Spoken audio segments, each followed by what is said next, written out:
Evet, soframızı hazırladık. Kral tacımızın servisini yaptık.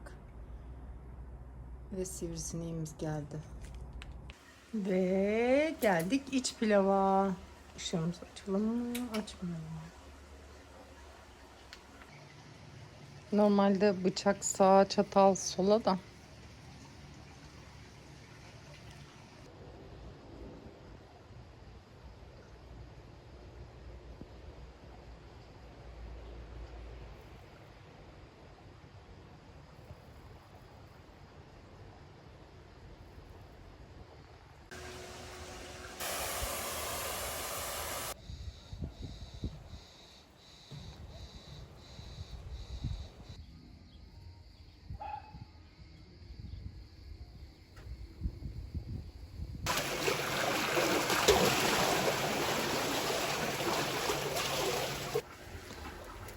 Merhaba şekerler. Bugün akşam yemeğine misafirimiz var. Şöminede, meşe ateşinde kral tacı yapıyoruz. Yanında da içli pilav. Hadi bize kolay gelsin.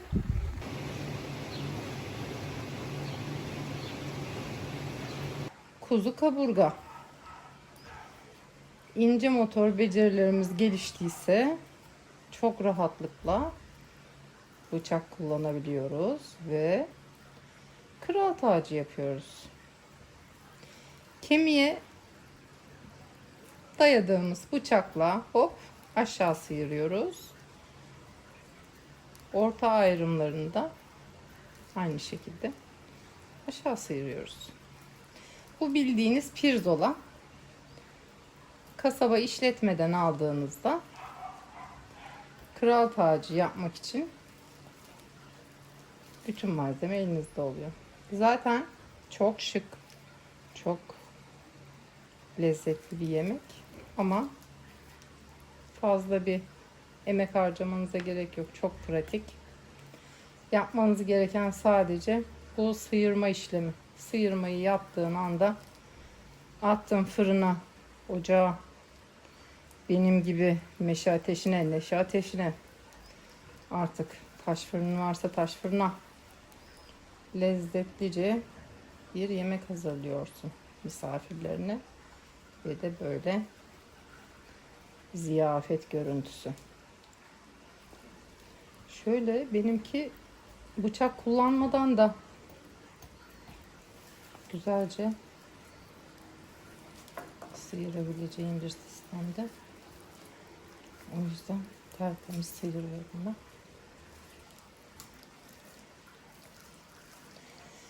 Evet, kral tacı deyince bir önceki videoda söylediğim kral çıplak hikayesini çocuklardan da pek çoğu, yetişkinlerin bu kadar bilmediğini bilmiyordum. Yetişkinlerden de bayağıca bilmeyen var. Kral çıplak, kral kimsede olmayan bir kıyafet diktirmek istiyor. Uyanık bir terzi geliyor. Terzi kumaşı getirdiğinde elinde hiçbir şey yok. Fakat bunu ancak zekiler görüyor diyor. O kumaştan elbise diktiğini söylüyor. Provalar yapıyor. Kral aptal olduğunu hissettirmemek için, zeki numarası yapmak için, aa çok güzel kumaşmış diyor. Yanındaki herkes de öyle diyor. Ve tabii bu elbise dikilene kadar bu bütün ülkeye yayılıyor bunun dedikodusu.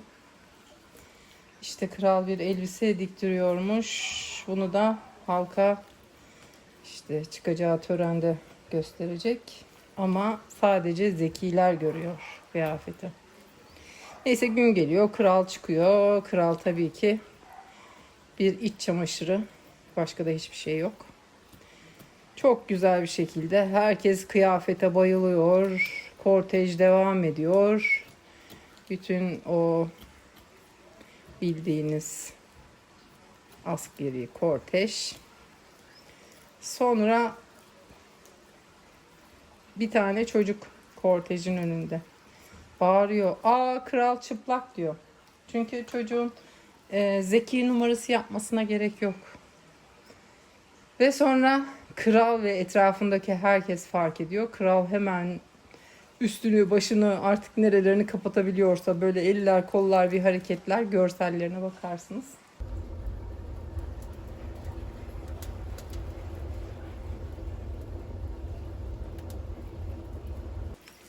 Bu arada kral tacımız oldu. Taç şekline getirmek için bunu etli yüzeyi içine alıyorsunuz ve bu şekilde bir yuvarlak tavanıza ya da nasıl bir şey istiyorsanız yerleştiriyorsunuz. Diğerini de yapalım. Evet, sineklerimiz giderek etin kokusunu duydukça, kapımız bacamız olmadığı için buradalar. Kral tacımızı işliyoruz. Kral çıplak. Benim burada çok iyi bir seracım var. Zeytin ağacımda anormal derecede karınca çıktı. Ama hani zeytin ağacının yaprakları sararacak kadar. Dedim ki bu zeytin ağacına ne yapmam lazım ki bu karıncalardan kurtulayım. Dedi ki şey yapın. Bolca sulayın karıncaların çıktığı yeri. Karınca dedi yuvasını taşır. Dedim ben de. İşte sabah akşam karınca çıktığı tarafa bolca su nedir o, yağmur suyu vererek umutla bekledim. Bekledim. Videoda da görürsünüz şimdi.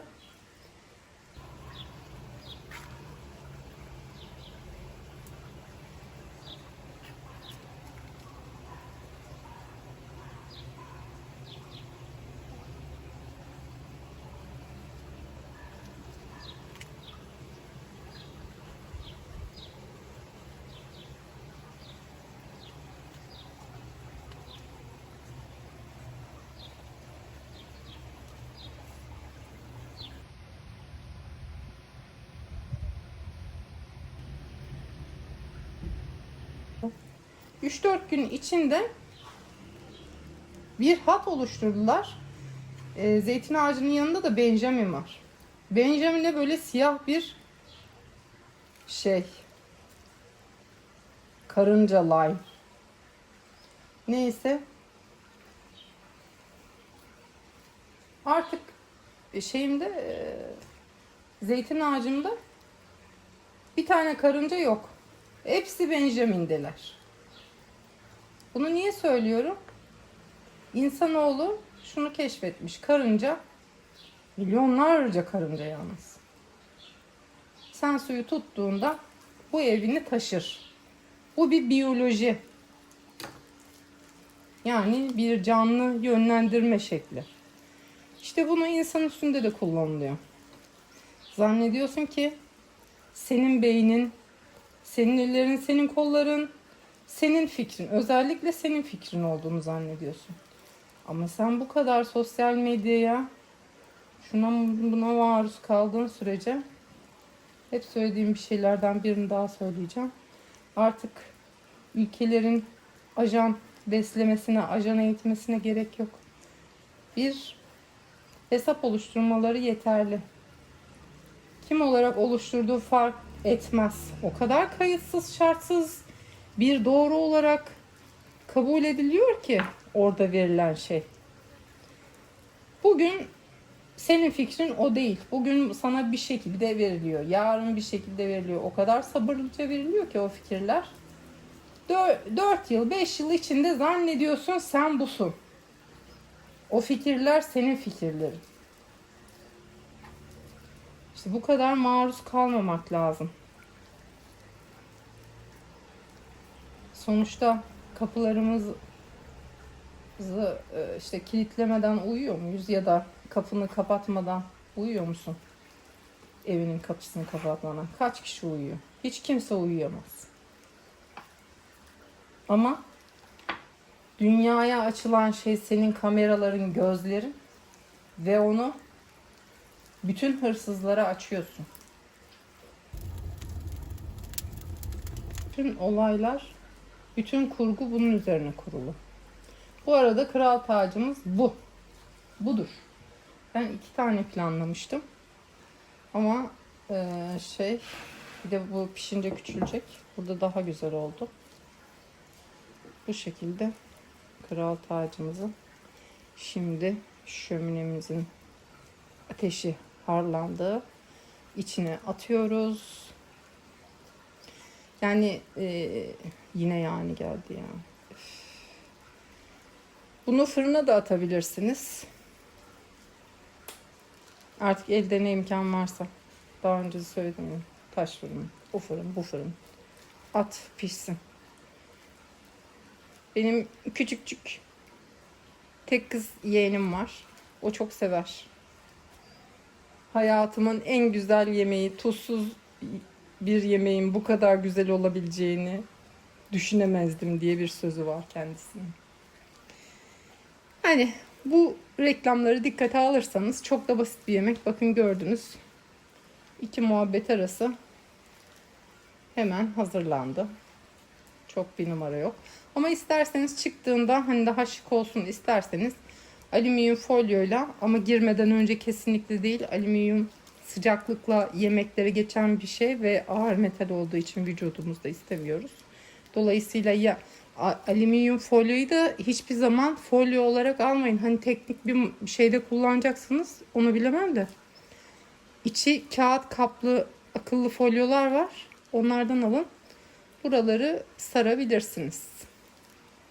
Görsel bir şıklık olsun diye. Ateşimiz hızlandı. Kral tacımızı atıyoruz.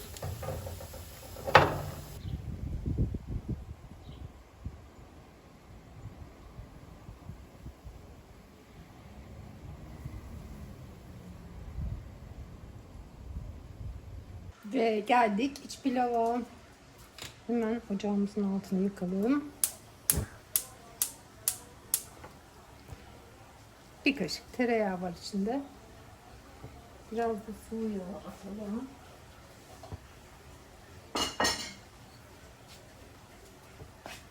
Bir kaşık da sıvı yağ.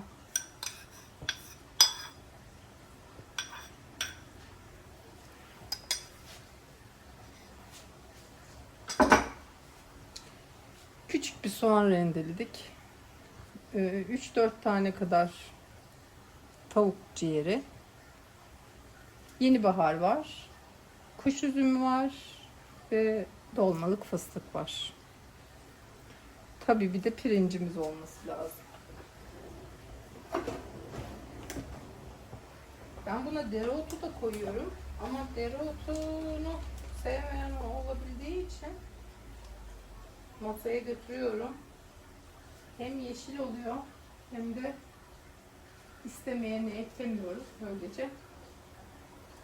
Hem solmamış oluyor dereotları hem de istemeyen yememiş oluyor. Soğanlarımızı attık, kavuruyoruz. Ben kavrulurken fıstıkları da kavrulmuş sevdiğim için fıstıkları da atıyorum içine. Birlikte kavrulsunlar. Kral tacımız pişiyor. Tam zamanında yetişecek gibi görünüyor. Pilavımızı da yetiştirirsek soframızı hazırlayalım. Misafirlerimizi karşılayalım. Günümüzdeki en çarpıcı kral çıplak hikayesi bence Kraliçe Elizabeth'in de taktığı çanta hikayesi. Çantanın dizaynı bir babaanne dizaynı zaten. Ondan başkasını takmayanı var. Onun için sıraya gireni var. Sıraya girip o çantayı alırsa eğer öbür modelini alabileni var. Tasarım harikası olsa bunu anlarsın. Mesela bir saat yapmış adam. Çiçek bahçesini saatin içine koymuş. Galaxy'yi saatin içine koymuş. Yani güneş sistemini saatin içine koymuş. O da yetmemiş. Bugatti motorunu saatin içine koymuş. Bir de Bugatti motoru çalışıyor içinde. İnanılmaz. O bir sanat. O tamamdır. Hak eder yani. Ama sanat olmayan, ne olduğu da belli olmayan tasarım, hani bir tasarım olsa ortada, o da yok. Hep aynı model. Hep aynı. Yani diyor ki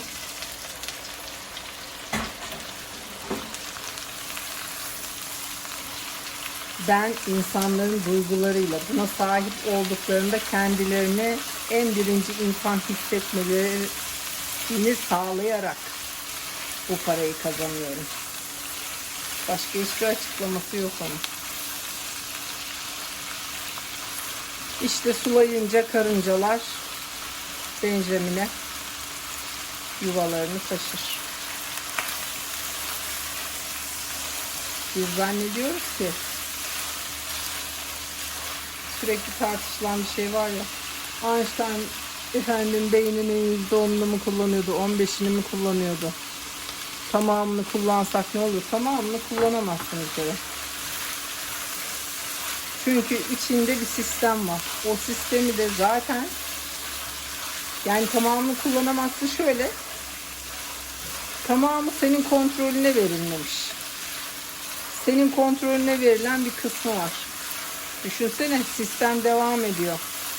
Ağlıyorsun, gözyaşın çıkıyor. Bilmem kaç oranında tuz, o kadar su ya da bu yemek yiyeceğin sıra midende asit konsantrasyonu salgılanıyor.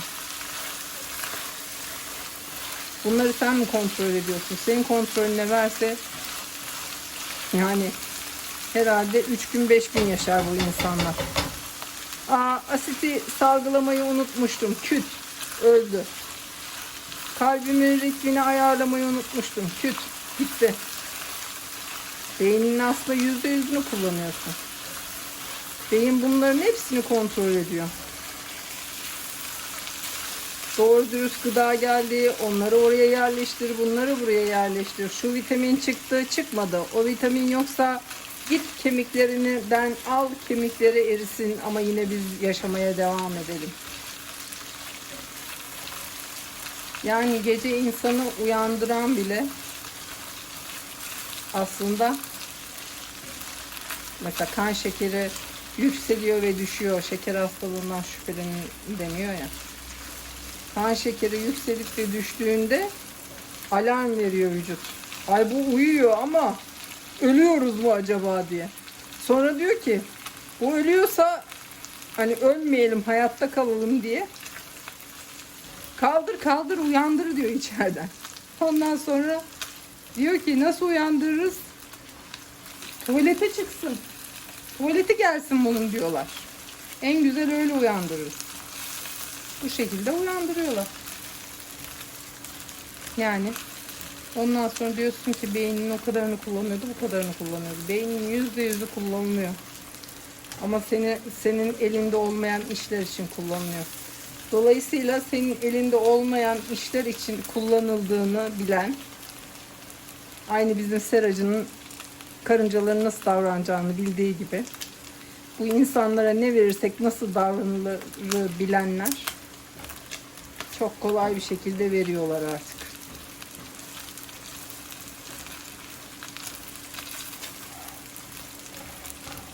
Evet, kavurmamız bitti. Pirincimizi koyabiliriz.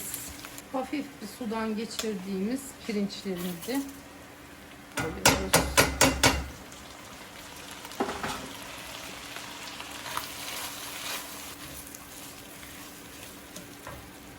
Bir de yeni bahar. Bir tatlı kaşığı yeni bahar. Tuzumuzu da ekleyelim. 3 bardak da su koyacağız.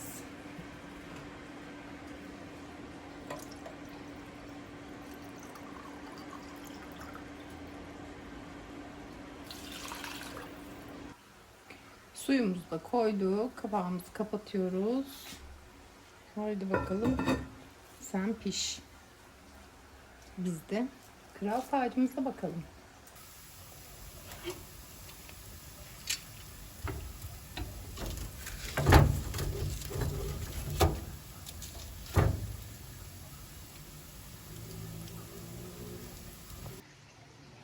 Soframızı hazırlamayı bitirelim. Hemen şamdanlarımızı yakalım. Servisimize geçelim.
Pilavımız hazırlandı.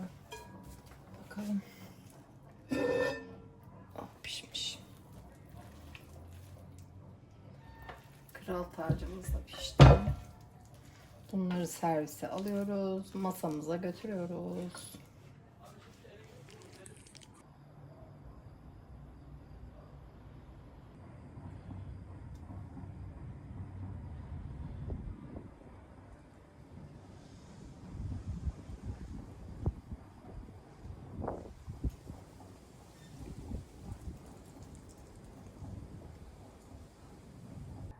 Evet. Soframızı hazırladık. Kral tacımızı servis ettik. Misafirlerimiz gelmek üzere. Haydi bize afiyet olsun. Siz de yapın, size de afiyet olsun.